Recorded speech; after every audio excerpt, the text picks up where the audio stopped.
آپ کوئی بھی دنیا کے اچھے گورننس کے ماڈلز لے لیں، مثلا آپ سوئٹزرلینڈ کا بہترین سمجھا جاتا ہے، وہ چھوٹا سا سوئٹزرلینڈ کے اندر 25 کینٹون ہیں، مثلا آلموسٹ صوبے کی حیثیت، بالکل اپنے فیصلے وہ کرتے ہیں، اختیارات ان کے پاس ہیں، وہ ٹیکس کلیکشن اپنی اکٹھی کر کے تو وہ پھر سینٹر کو پہنچاتے ہیں، اور وہ بڑا کامیاب ماڈل ہے۔ وہ کامیاب ماڈل ہمیشہ ہوگا، جتنی آپ گورننس عوام کے پاس لے جائیں گے اتنا عوام بہتر فیصلے کرتی ہے کہ ان کو کس چیز کی ضرورت ہے۔ جتنی آپ سینٹرلائز رکھیں گے، عوام سے دور فیصلے رکھیں گے، وہ فیصلے غلط ہوتے ہیں۔ پہلی تو میں آپ کو یہ چیز کہتا ہوں۔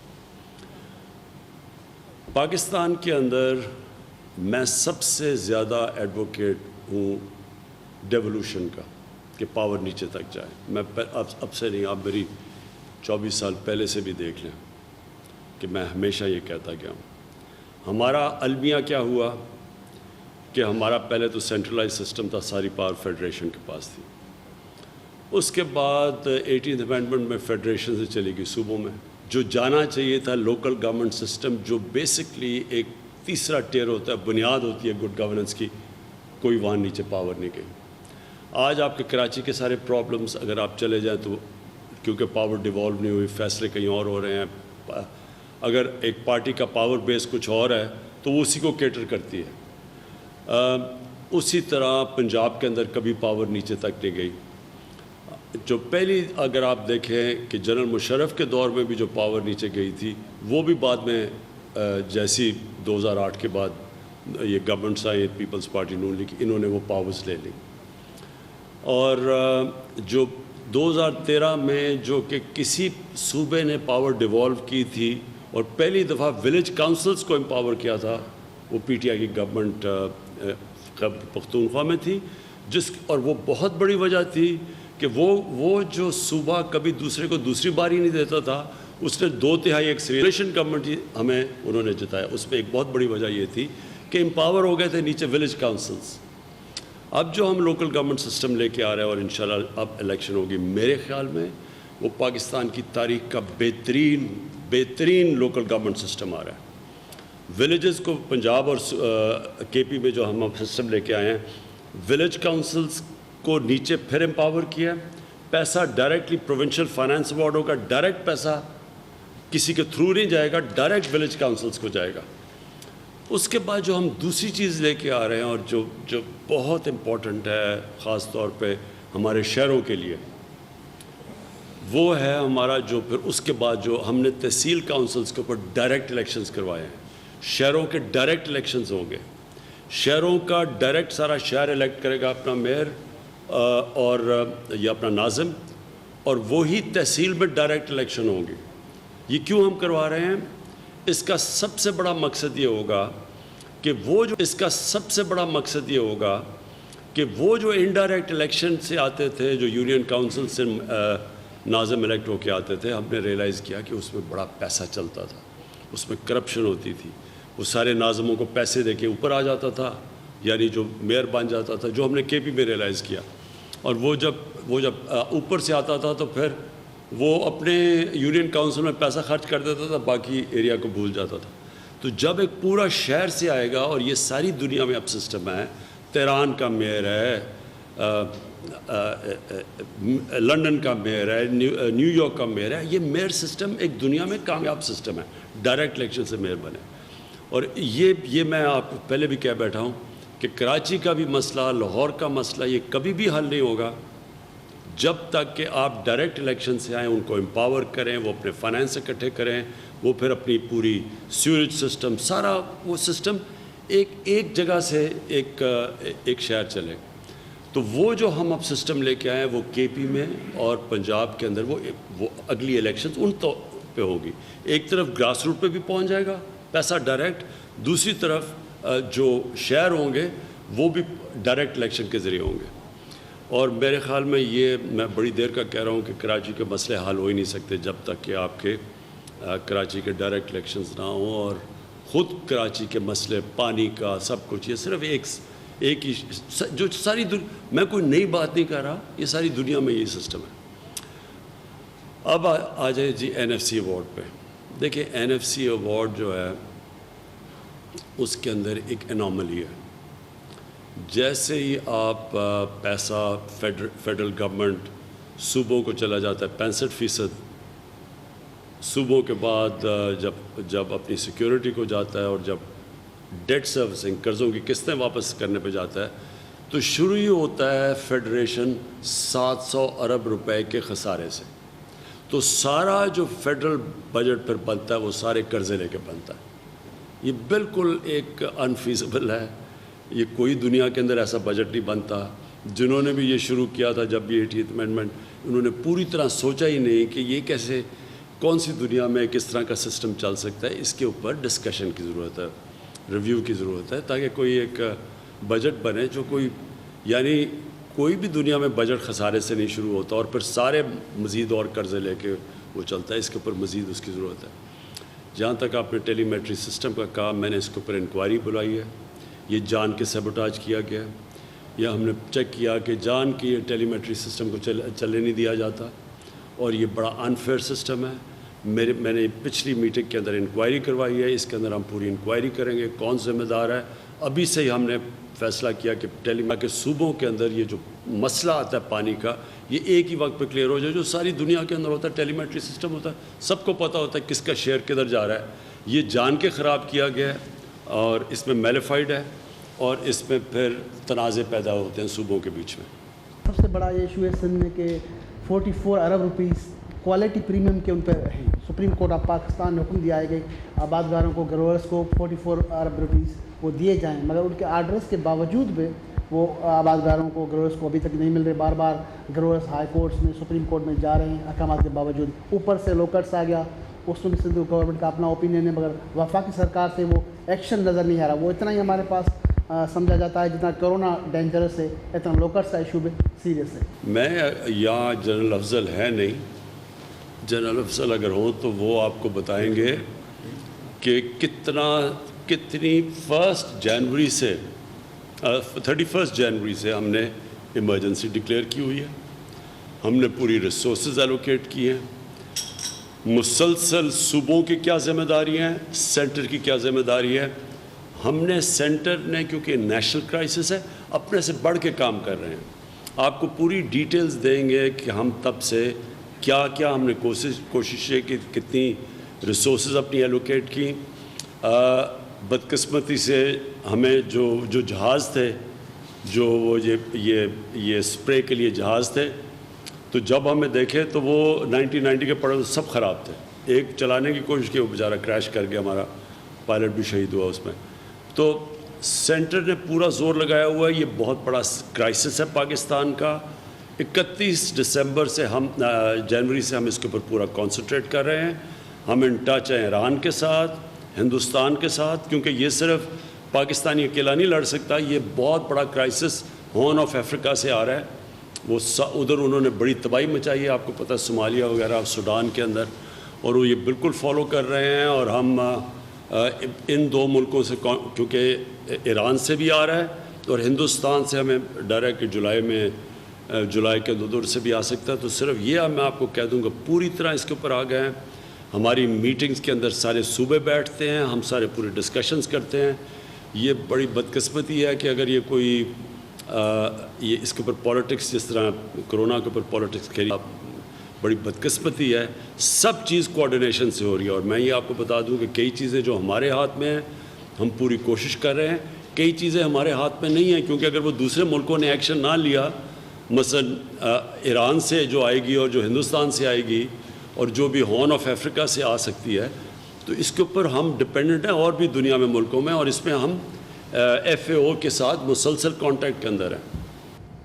آپ کی حکومت جب آئی تھی تو سارے لوگوں نے ویلکم کیا تھا، کیونکہ آپ کا جو نیریٹو تھا وہ تبدیلی کا تھا. تو سارے لوگ جو ہے آپ کو اس طرح سے واچ کر رہے ہیں. 2 سال ہو گئے ہیں، تو کیا تبدیلی آپ لا رہے ہیں اور کس سیکٹر میں آپ نے کوئی اچیومنٹ کی ہے اور کتنی حد تک کی ہے؟ اور ایک بڑا مسئلہ جو شروع سے ہم دیکھتے چلے آ رہے ہیں، وہ سینٹر اور صوبوں کے درمیان تناؤ ہے.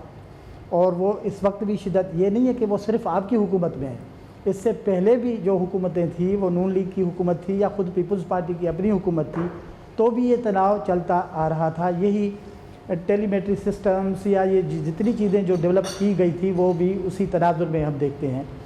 تو آپ کے دور میں ہم توقع کر رہے تھے کہ وہ شاید کم ہو جائے گے یہ معاملات، کیونکہ آپ پورے پاکستان کے وزیر اعظم ہیں اور آپ انصاف کی بنیاد پہ اور تبدیلی کی بنیاد پہ آپ الیکشن لڑ کے آئے ہیں. تو آپ نے اس سلسلے میں کیا اچیو کیا ہے؟ ہم تو دیکھ رہے ہیں وہی تناؤ ہے اور وہی بیانات ہیں، وہی پالیٹکس ہے، لوگ تو یہ نہیں دیکھنا چاہتے. میں جدھر مسئلے ہمیں آئے ہیں وہ کرونا کے اوپر آیا. آپ یقین کریں کہ جس طرح ہم نے کرونا کو سارا پاکستان کو بنا کے ہم نے پروسیڈ کیا ہے، ایک ملک کو دیکھ کے بجائے اس کے کہ یہ صوبے کا کیا انٹرسٹ ہے، ہم نے پاکستان کا انٹرسٹ دیکھا. اور مجھے بڑے افسوس سے کہنا پڑتا ہے کہ یہاں اس کے اوپر پالیٹکس کھیلی گئی ہے. ہمارے ساتھ ہم نے ایک دم سسٹم ڈیولپ کیا CCOP کا، جدھر ساری ہماری صوبوں کے چیف منسٹرز جو چیف سیکرٹریز ہیں وہ بیٹھ کے ہر روز صبح، یہاں کے آپ کے ڈاکٹرز ہیں، ہمارے ڈاکٹرز وہاں بیٹھ کے پوری ڈسکشن کر کے ہم آگے بڑھتے ہیں اس میں.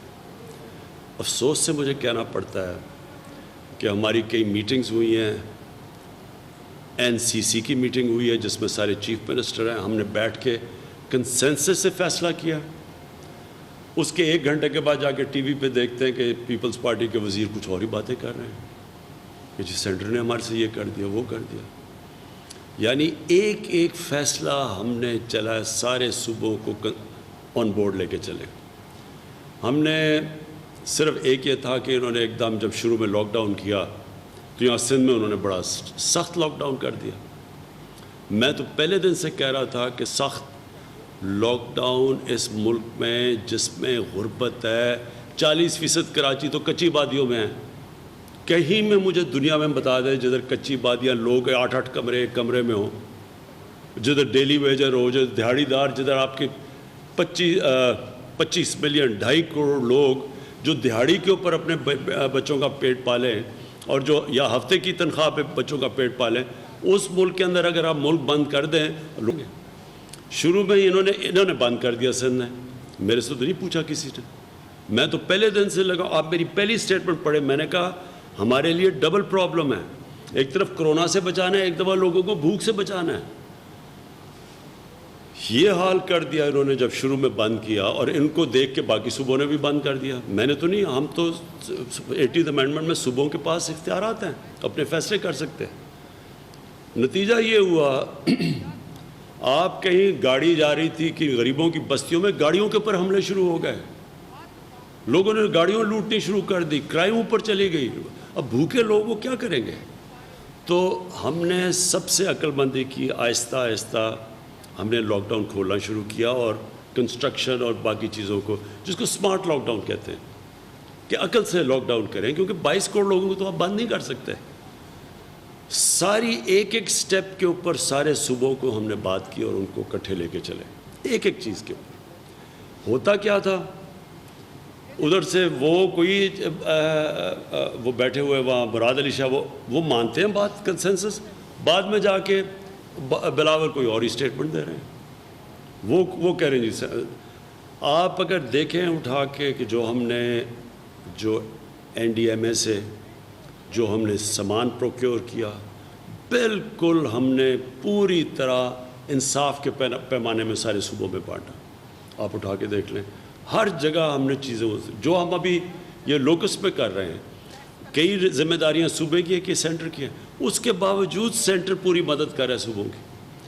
کہیں ہم نے یہ نہیں دیکھا کہ یہ سندھ کا صوبہ اپوزیشن میں ہے یا GB کا یا آزاد کشمیر کا. ان سے پوچھ لیں، وہ نون لیگ کے صوبے ہیں، ان سے پوچھ لیں کہ کہیں ہم نے ان سے کوئی کسی قسم کی ناانصافی کی ہو یا کوئی فرق کیا ہو. دیکھیں یہ جو کرائسس ہے کرونا کا، یہ کرائسس انٹرنیشنل ہے. اس کرائسس میں سے اللہ نے ابھی تک پاکستان کو بچایا ہوا ہے. پاکستان کے جو ابھی حالات ہیں یہ یاد رکھیں ہمارے بڑھ رہے ہیں. یہ پیک آنی تھی کیونکہ ہم بند کر نہیں سکتے تھے زیادہ دیر.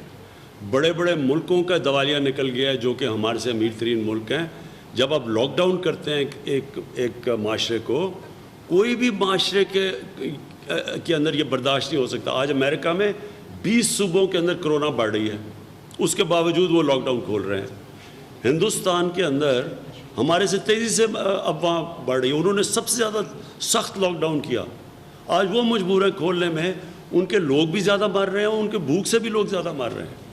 سو ہم نے یہ جس طرح, میں پورے آج وثوق سے کہتا ہوں, جس طرح پاکستان نے اس لاک ڈاؤن کے اندر یہ دونوں بیلنس کر کے نکلا ہے, دنیا میں کوئی ملک ایسا نہیں نکلا جس نے یہ بھی دیکھ. آج ہندوستان میں 34% لوگ ایکسٹریم غربت میں چلے گئے ہیں لاک ڈاؤن کی وجہ سے. ان کے بیچارے جو مائیگرنٹ ورکر ہیں وہ 100 میل چل رہے ہیں بیچارے, انہوں نے جس طرح کا لاک ڈاؤن کیا. ہم نے ایسا نہیں کیا. ہم نے اپنے لوگوں کو غربت سے بھی بچایا اور ہم نے سلو ڈاؤن بھی کیا اس کا.